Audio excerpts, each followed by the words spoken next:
să ai mangiare. Asta mangiare? Asta mangiare până crăpare, domnul! Uitați ce minunăție de ciorbă am făcut, de supă am făcut eu astăzi.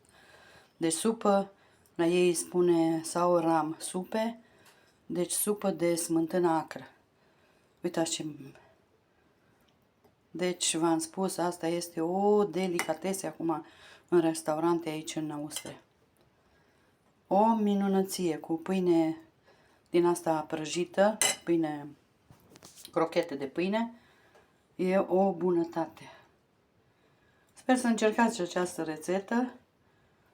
Videoclipul se va încărca pe YouTube. Uitați, prieteni, așa arată și felul 2. Deci carnea de ieri, cine vrea poate să-și mai pună mai mult sos. La mie nu, mie îmi place așa. Și cu salată verde, bineînțeles. Am zis că vă arăt și meniul de la felul 2. Ok, o zi minunată vă doresc. Bye, bye!